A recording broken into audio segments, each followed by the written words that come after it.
दंडक वन में 10 वर्ष। भरत अयोध्या लौट चुके थे। नगरवासी भी सेना धूल उड़ाती हुई वापस जा चुकी थी। कोलाहल थम गया था। 2 दिन बाद चित्रकूट की परिचित शांति लौट आई थी। पक्षियों की चहचहाट फिर सुनाई देने लगी थी।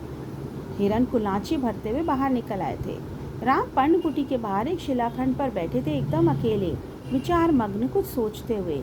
चित्रकूट अयोध्या से सिर्फ केवल 4 दिन की दूरी पर था। लोगों का आना जाना लगा रहता। वे प्रश्न पूछते, राय मांगते। वह राजकाज में हस्तक्षेप की तरह होता। चित्रकूट सुंदर सुरम्य था, शांत था, पर राम वहां से दूर चले जाना चाहते थे। उन्होंने मन बना लिया चित्रकूट में ना ठहरने का। इसका एक कारण और था, वहां रहकर तपस्या करने वाले ऋषि मुनियों का निर्णय। राम लक्ष्मण ने उस वन के राक्षसों का सफाया कर दिया था। अब तपस्या में कोई बाधा नहीं थी, लेकिन मुनिगण वन छोड़ना चाहते थे। कुछ राक्षस मायावी थे, जब तब आधमकते थे, यज्ञ में बाधा डालते थे। तीनों वनवासी मुनि अत्रि से विदा लेकर चल पड़े, दंडक वन की ओर। चित्रकूट छोड़ दिया। दंडकारण्य घना था, पशु पक्षियों और वनस्पतियों से परिपूर्ण। इस वन में अनेक तपस्वियों के आश्रम थे, लेकिन राक्षस भी कम नहीं थे। वे ऋषि मुनियों को कष्ट देते थे, अनुष्ठानों में विघ्न डालकर। राम को देखकर मुनिगण बहुत प्रसन्न हुए। मुनियों ने राम का स्वागत करते हुए कहा, आप उन दुष्ट मायावी राक्षसों से हमारी रक्षा करें, आश्रमों को अपवित्र होने से बचाएं। सीता दैत्यों के संहार के संबंध में दूसरी तरह सोच रही थी।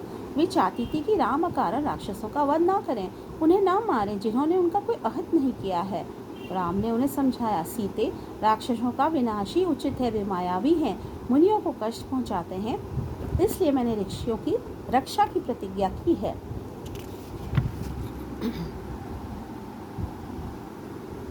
राम, लक्ष्मण और सीता दंडकारण्य में 10 वर्ष रहे।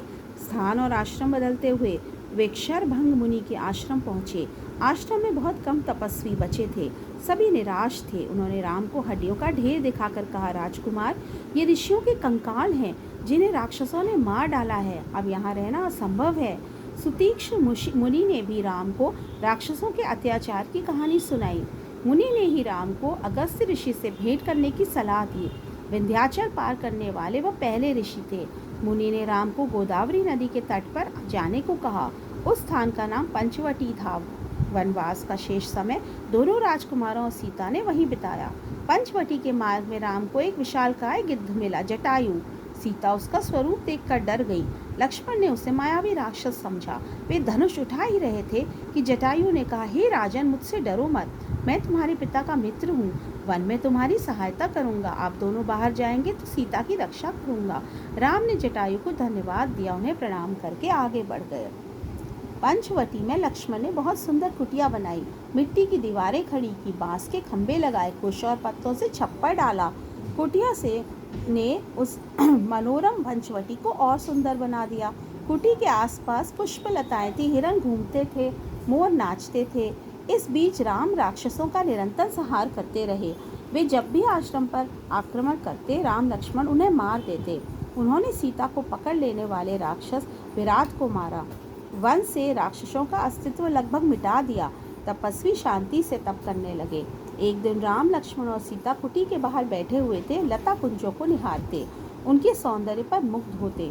तभी लंका के राजा रावण की बहन शूर्पणखा वहां आई। राम को देखकर वह उन पर मोहित हो गई। उसने स्वयं को पानी में देखा, विकृत चेहरा, मुंह पर झुर्रियां। वह बूढ़ी थी पर राम के मोह में आसक्त, उन्हें पाना चाहती थी। उसने माया से सुंदर स्त्री का रूप बना लिया। शूर्पणखा राम के पास गई, उनसे बोली, हे रूपराज, मैं तुम्हें नहीं जानती, पर तुमसे विवाह करना चाहती हूँ। तुम मेरी इच्छा पूरी करो, मुझे अपनी पत्नी स्वीकार करो। राम ने मुस्कुराकर लक्ष्मण की ओर देखा, अपना परिचय दिया। सीता की ओर संकेत करते हुए कहा, ये मेरी पत्नी है, मेरा विवाह हो चुका है। राम शूर्पणखा को पहचान गए थे, फिर भी उन्होंने उसका परिचय पूछा। शूर्पणखा ने झूठ नहीं बोला, सच सच बताया कि रावण कुंभकर्ण की बहन है और अविवाहित है। राम के मना करने के बाद वह लक्ष्मण के पास गई। लक्ष्मण ने कहा, मेरे पास आने से तुम्हें कुछ नहीं मिलेगा देवी, मैं तो राम का दास हूँ, मुझसे विवाह करके तुम दासी बन जाओगी। लक्ष्मण ने शूर्पणखा को पुनः राम के पास भेज दिया। दोनों भाइयों के लिए यह खेल हो गया। शूर्पणखा उनके बीच भागती रही। क्रोध में आकर उसने सीता पर झपट्टा मारा। सोचा कि राम इसी के कारण विवाह नहीं कर रहे हैं। लक्ष्मण तत्काल उठ खड़े हुए, तलवार खींची और उसके नाक कान काट लिए। खून से लथपथ शूर्पणखा वहां से रोती बिलखती भागी अपने भाई खरदूषण के पास। वे उसके सौतेले भाई थे, उसी वन में रहते थे। शूर्पणखा की दशा देखकर खरदूषण के क्रोध की सीमा न रही। उन्होंने तत्काल 14 राक्षस भेजे। शूर्पणखा उनके साथ गई। राम जानते थे राक्षस बदला लेने अवश्य आएंगे। वे तैयार थे। सीता को उन्होंने सुरक्षित स्थान पर भेज दिया लक्ष्मण के साथ। राक्षस राम के सामने नहीं टिक सके।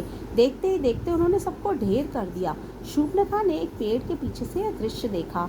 राम के पराक्रम से वह चकित थी। उसका मोह और बढ़ गया, साथ ही क्रोध भी बढ़ा। वह फुफकारती हुई खरदूषण के पास लौटी।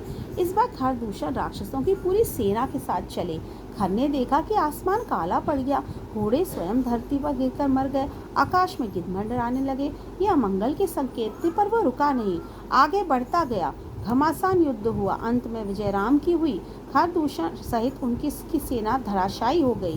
कुछ पिछलग्गू राक्षस बचे, वे जान बचाकर वहां से भाग निकले। भागने वाले में एक राक्षस का नाम अकंपन था। वह सीधे रावण के पास गया। लंकाधिपति को उसने पूरा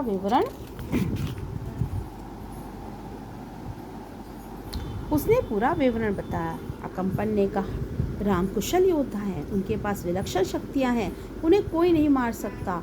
इसका एक ही उपाय है, सीता का अपहरण। इससे उनके प्राण स्वयं ही निकल जाएंगे। रावण सीता हरण के लिए तैयार हो गया। वो महल से निकला। रास्ते में उसकी भेंट मारीच से हुई, ताड़का के पुत्र से। ताड़का का वध राम ने पहले ही कर दिया था। मारीच क्रोधित था, पर राम की शक्ति से परिचित था। उसने रावण को सीता हरण के लिए मना किया, समझाया। कहा, ऐसा करना विनाश को आमंत्रण देना है।